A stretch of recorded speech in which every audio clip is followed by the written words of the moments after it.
Hi అండి, ఈరోజు పరమానందయ్య శిష్యుల గురించి తెలుసుకుందాం. ఒక గురువు వద్ద ఉన్న శిష్యులు అడవిలో పుల్లలేరుతుండగా అప్సరసలు అడవిలోని కొలనులో స్నానమాడుతుంటే వీరు అటు వెళ్తారు. ఆ అప్సరసల్లో ఒకరు వీరిని చూసి, మేము స్నానం చేస్తుంటే చూశారు కాబట్టి బుద్ధిహీనులుగా జీవించిండని శపిస్తుంది. అంతలో వారి గురువుగారు వచ్చి, ఏమీ నీ అజ్ఞానము, వీరు నా శిష్యులు, వారిని నిష్కారణంగా శపించావు. నీకు మానవ స్పర్శ సంభవిస్తే నీవు మానవకాంతగా మారిపోతావని ఆమెను శపిస్తాడు. అప్పుడు ఆమె అంటుంది, నాకు వివాహము కాగానే వీరి శాపం తీరుతుందని శాపానుసానము తెలుపుతుంది. కానీ ముని పుంగవుడు శాపానుసానం ఆ అప్సరసలకు తెలుపడు.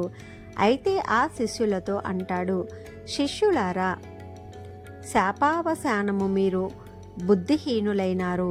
ఇది అరణ్యము, ఇది ప్రమాదభరితమైన కాననము. మీరిక్కడ ఉండడం శ్రేయస్కరం కాదు. మీరు ఉత్తర దిక్కుకు పోండి.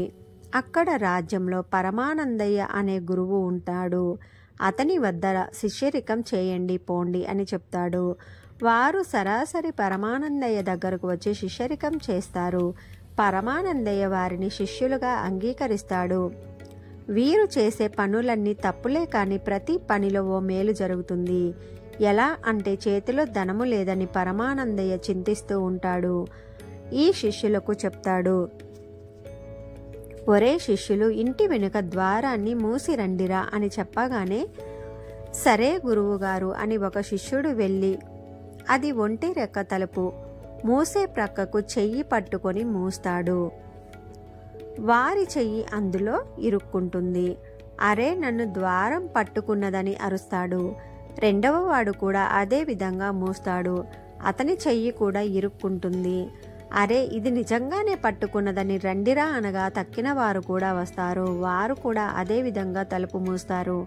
వాళ్ళ చేతులు కూడా ఇరుక్కుంటాయి. ఇంకేముంది, బలవంతంగా దర్వాజా లాగుతారు. పట్టెతో ముక్తంగా దర్వాజా ఊడిపోతుంది.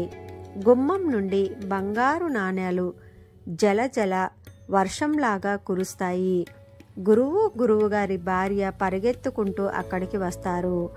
వారు చేసిన పనికి దర్వాజా ఊడినా చింతించక సంతోషిస్తారు. దర్వాజా ఊడిపోయినా మేలే జరిగిందని సంతోషిస్తారు. వారు చేసే ప్రతి పనిలో తప్పు ఉంటుంది, కానీ మేలు జరుగుతుంది. కంటెంట్ నచ్చితే సబ్స్క్రైబ్ చేసుకొని వీడియోస్ లైక్